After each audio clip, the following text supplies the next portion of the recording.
My name is Ty Keltner. I'm from Alaska. And, and I love being here at BrickCon. I love speaking here at BrickCon. It's a tremendous honor to be doing the keynote address. I've never done the keynote before. In the past, I've spoken about the financial collapse and resurgence of the Lego company. Talked about Lego Friends, of course.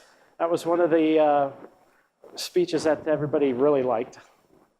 Last year, I talked about the Lego company's environmental sustainability efforts and their work to become a green company. And that's something that's a little bit of a passion for me. I love talking about the environment and sustainability and stuff like that. So that was really fun to do.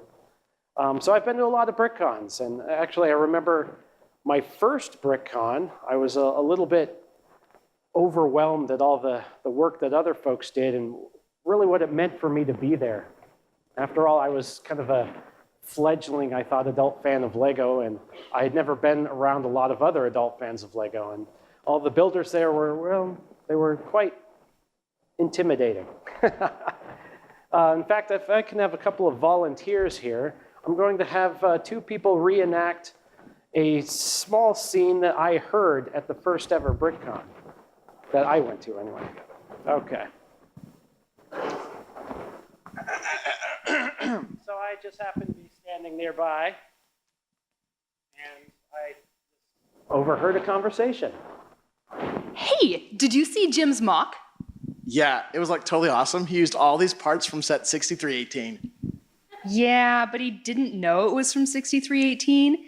He thought they came from 6994.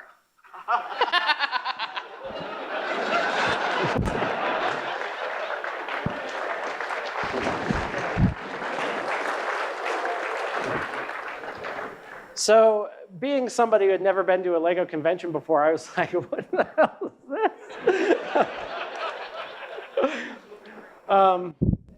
I thought I was a pretty big Lego nerd, but man, these were some real Lego nerds. And, but still, I had a really good time. And I kind of vowed at that time that at my second BrickCon, I was going to build something. After seeing all these great mocks, I felt like I needed to contribute. In fact, I kind of felt like it was my responsibility to do it if I was going to attend the convention. So I made something great. I built this space farm. And as you can see here, it's an alien farm. We've got an alien farmer right here. We've got this like cool space tractor, and he's got alien crops. And you know how aliens are always like abducting cows, right? So he's got a cow here, and he's got aliens abducting cows, except that they're earthlings, because he's an alien farm. So we've got a US space shuttle abducting the cow on the alien farm. And so I thought that was cool, and the public thought it was great, but I learned that the space guys don't really have the same sense of humor that I do. And so they were like, oh, that's interesting. And it kind of got overshadowed in the greater space display too. And it was next to some other mocks that were a little more impressive than what I had built. So I kind of thought, okay, well, maybe let's step up my game a little bit. Regardless of that, in the past several years, I've garnered a reputation of being somewhat of a Lego historian. Some of that could be because I do the BrickCon Super Quiz with my buddy Drew every year. And if you haven't tried the Super Quiz, you should try it. It's really hard and really challenging, but a lot of fun. It's mostly fun for me because I get to watch people squirm at all these really hard questions they don't know. But I believe that's at like 11 tomorrow, 11:30, something like that. So check out the Super Quiz if you can. Anyway, this year's theme is Brick to Old School. So we're going to talk a little bit about history. I'm going to take everybody on a little trip down memory lane, and I'm going to talk a little bit about us, adult fans of Lego. Now, I remember the first time that I found out there were other adult fans of Lego, and really, I've since learned that adult fans of Lego are very important, and I'll touch on that in a little bit. But when I first learned that there were other adult fans of Lego, I was telling my dad about this, and I'm like, hey, there's other people that are into Lego as much as I am. Isn't that cool? And they do all this stuff. They build these things, and they get lots of of bricks, and they go to these conventions, and they're called AFOLs, and they do this stuff. He said, A-holes? Why do they call them A-holes? I said, no, they're not called A-holes. They're called AFOLs. It's acronym. All right, well, whatever, forget it. So that being said, somebody asked me a really interesting question this year. They said, Ty, do you think that there's always going to be adult fans of Lego? Do you think that there always will be AFOLs out there? And of course, I was going to say, oh, yeah, of course there will be. But I kind of think about it a little bit. Because in the world today, there are a lot of competing interests out there, a lot of clone brands and other pieces of garbage. There's a lot of rising prices that we're dealing with. There's other competing things, video games and all the rest of that stuff. That's kind of a threat, I would say. But you have to wonder, how will Lego fare in the future with all of this stuff going on? And what does that mean for the adult fan of Lego? Will there always be adult fans of Lego? And to answer that question, you really have to ask, what is an adult fan of Lego? What is an AFOL? What are all of us? Well, us adult fans of Lego, we kind of live somewhat of a double life sometimes, or even a triple life. See, here's me. I go to work.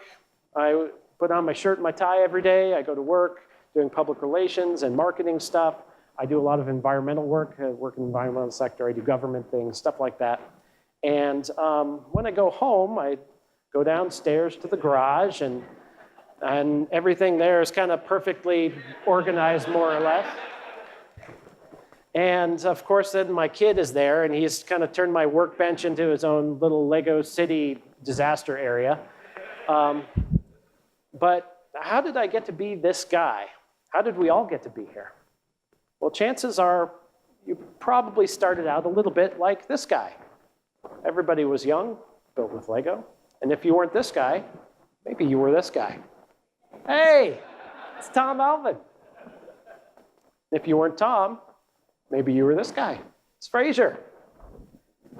If you weren't Tom or Fraser, maybe you were somebody else. Maybe you were this guy.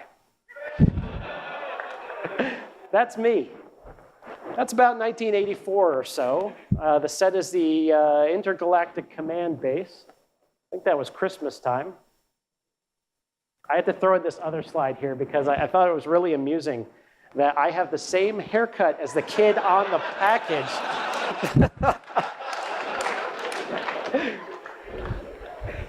My parents were old hippies, and they loved long-haired kids, I suppose.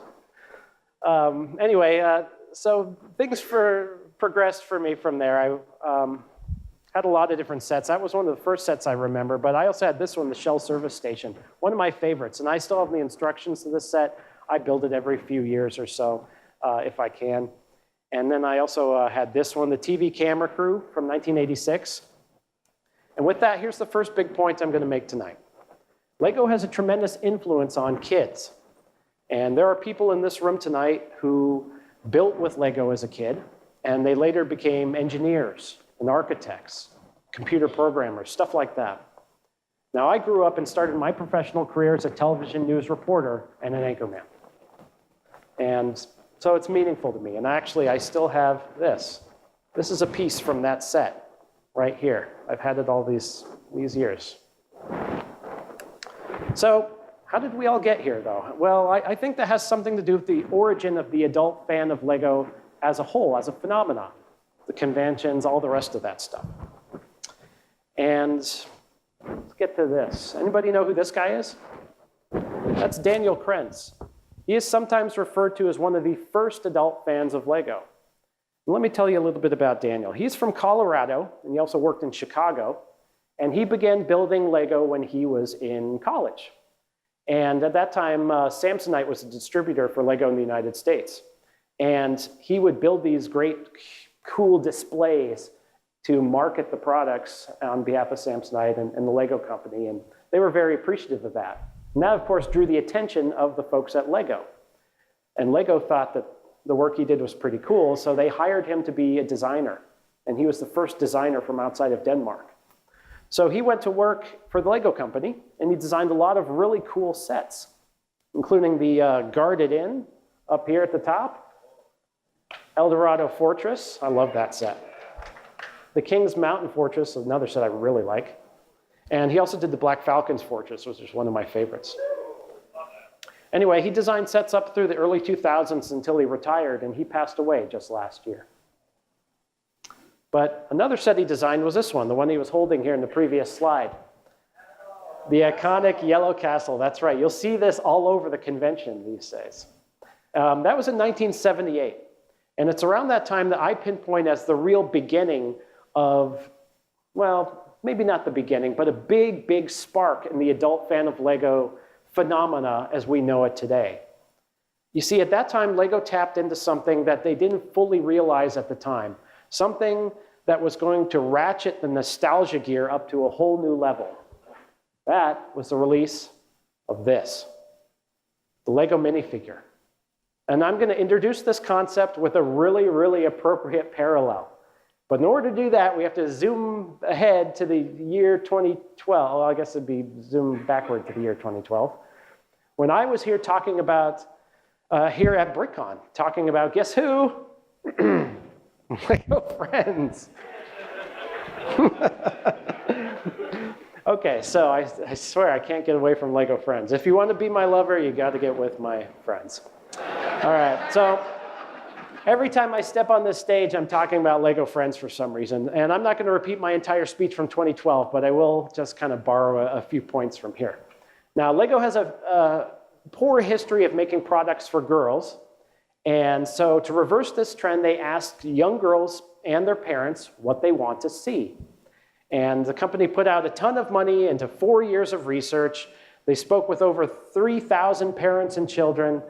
Parents kind of told them, you know, we want more detailed sets.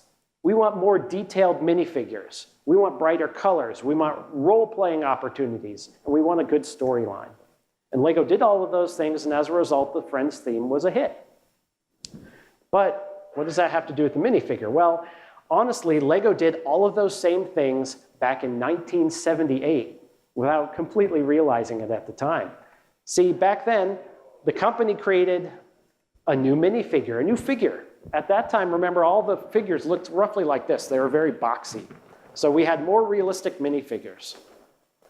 We also had themes of play. Lego Town, Lego Castle, Lego Space, and the list goes on.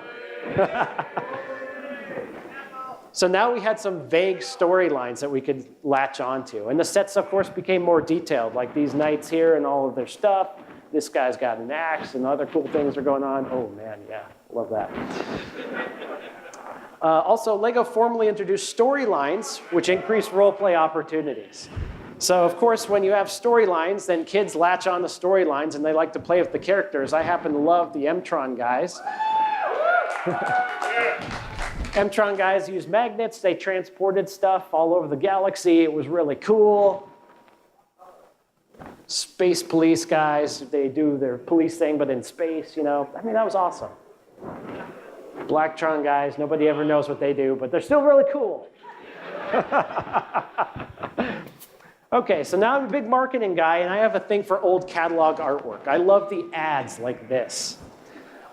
This ad happens to be the introduction of the pirates to the Lego system of play. And here's all the other themes welcoming the pirates.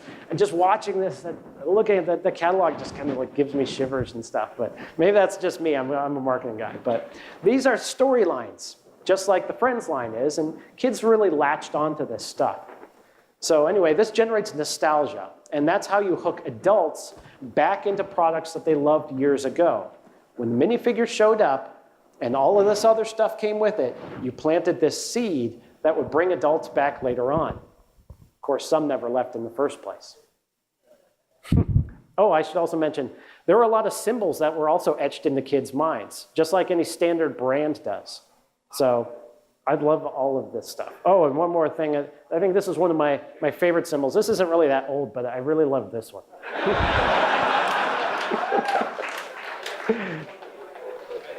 So over the years, lots more great sets were released. That's a fantastic set. I remember getting that when I was a kid. Great castle. Great castle. How about this set? That's a great set. Just as an aside here, would you buy this set? Yes. Like if you went to Target or Fred Meyer or something and you saw this sitting on the shelf, not updated, just as it is, like this, would you buy that? Yes, I did. I would probably clean out the store of all of them. That's a great set. That is a great set. And I know that Lego did do a legacy kind of theme at one time where they released these old sets and they kind of did okay with them. I can't help but think that if you took that exact same product and put it on the shelf in any store, you would sell tons of these. Am I right about that? Okay.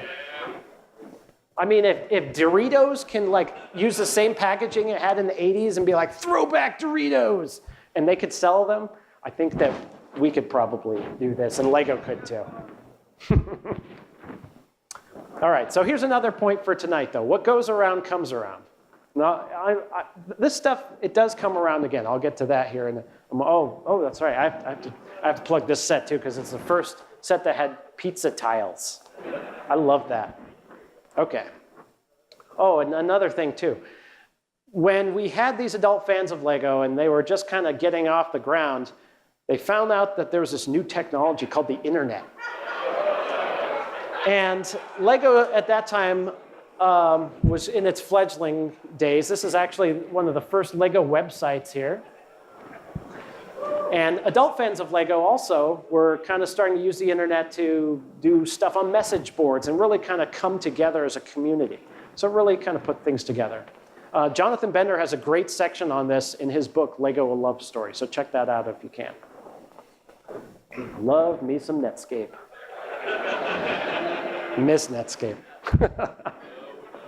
Okay, so what goes around comes around. I really love the Power Miners in 2009, but I loved them even more when they were first put out as the Rock Raiders in 1999. And as a Lego fan, I was like, why does Lego do this? I mean, we already saw this stuff. Why do they keep releasing the same stuff over and over again? And then I realized, well, it's not for me. It's actually for kids.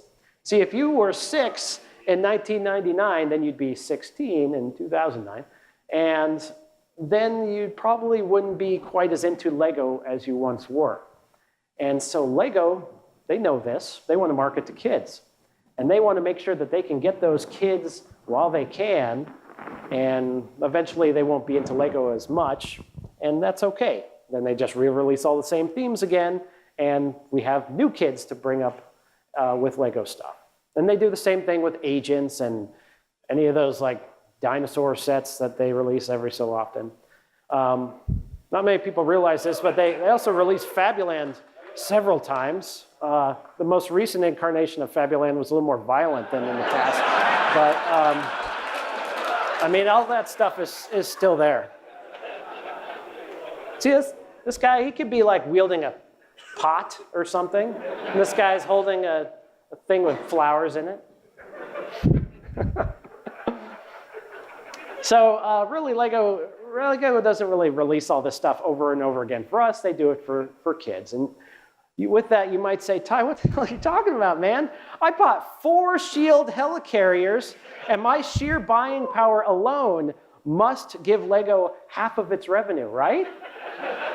Was that really true? Well, not exactly. This wouldn't be a Ty Keltner speech if I didn't have some kind of financial chart in it. So let's have a look here. There we go. So the AFOL market makes up about 5%. I mean, this number goes up and down throughout time, but about 5% or less of the total revenue for Lego. So no matter how many Volkswagen Beetles you pick up, it's not going to make much of an impact on the bottom line. Of course, Lego knows this too. They want to focus on kids. And if they can get those kids at a young age and get them kind of hooked on Lego, then they can continue to love Lego for as many years as possible until they become uninterested. That's how the toy industry works. I mean, kids aren't going to play Candyland forever. They're not going to build or play with Hot Wheels until the end of time. So you have to get their interest while you can. I can't help it. When I see charts like this, I just want to draw Pac-Man or Mrs. Pac-Man. So, eating pizza. So the AFOL crowd has kind of become the outcast of Lego's revenue stream in some respects. Every Lego set that's picked up by an adult fan of Lego doesn't necessarily get into the hands of a kid, and so that's kind of like a missed opportunity to get that kid hooked. And so I don't want to say, though, that Lego they don't really care about adult fans. I mean, they kind of have like a love-hate relationship with us sometimes. And if you don't believe me, all you have to do is watch the Lego movie. Spoiler alert, if you've not seen the Lego movie, then... Get out!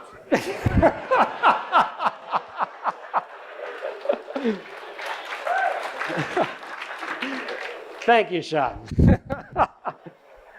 Okay, so in the Lego movie, Will Ferrell plays the dad. He's the eight-ball. He's kind of like the bad guy. And this is revealed at the end of the film. I remember watching this happen and seeing this on the screen. I'm enjoying this movie, and I'm like, oh, man, that's so cool, you know. Something seems familiar about this. Where have I seen this before? And I'm watching this play out on the screen, and I'm like, oh, no. Oh, no. I know why this guy's so familiar. It's because he's me. And when he gets home from work, he goes downstairs to his basement garage area where everything is like perfectly organized, more or less. And his kid is there, and his kid has turned this Legoland disaster thing on his workbench. And as I'm watching this, I'm sitting in my seat going, oh, and my hands just kind of slowly creep up on my face like this. And I'm going, oh, geez. And my friend who's sitting next to me, she sees what's going on, and she puts her hand on my back. And then as I'm sitting there, I'm going, oh. And then my other friend next to me also sees what's happening and is like, and just puts her hand on my back. And it could have been because I was like, oh, no. And I realized that this isn't going to go over real well. That from now on, and you guys probably get this too, people are always going to ask, are you like that guy from the Lego movie? You know, with all your Lego bricks and stuff. And I'm watching this, I'm like, oh, geez, people are going to think this is me. But I became even more worried because I knew that people were going to think that was us, all of us adult fans of Lego. But not all is lost. After that backhanded compliment that is the Lego movie, where does that leave us? Well, the Lego company doesn't hate us entirely. I mean, they just invited a huge ton of adult fans of Lego to go tour Lego House, right? Was that cool? And they do a lot of stuff for the adult community. That's good. But again, where does that leave us? Well, I believe that all adult fans are not as crazy or as zealous as this, and I believe that we all have a lot of good to do, and I'll give you a great example of our influence. 2008, I was getting my graduate degree. I was going to the university there, and because I decided to do something that was really something that a masochist would do, I decided I was going to build a giant Lego set, a Lego mock, a giant Lego building at the same time I was finishing my grad degree. So I was walking around campus, and I thought, oh, that's a cool building. You know what? I could probably build that out of Lego. And I did. I spent a lot of time and a lot of money, a lot of time not studying and building Lego instead. It probably did help me from going crazy, that's true. But I built this huge thing, and because I'm Mr. Marketing Guy, I wrote a press release about it. And I have all these friends that are in the media, of course, and so I called them up. I said, hey, I built this really cool thing. You should do a story on it. So I got interviewed by my friends who are TV camera people and radio people and stuff like that. And then I entered it in the student art show, too. And all of these art students are like, what is this? And they said, who are you? I said, well, I'm a business student. But the weirdest thing happened. I ended up getting interviewed by places all over the country. I had calls from people from Texas and stuff who wanted to know why did you do this? And that's really interesting. So I did all these interviews for this thing. Not something I expected. By the way, I ended up selling this to the university, and it's still on display there to this day.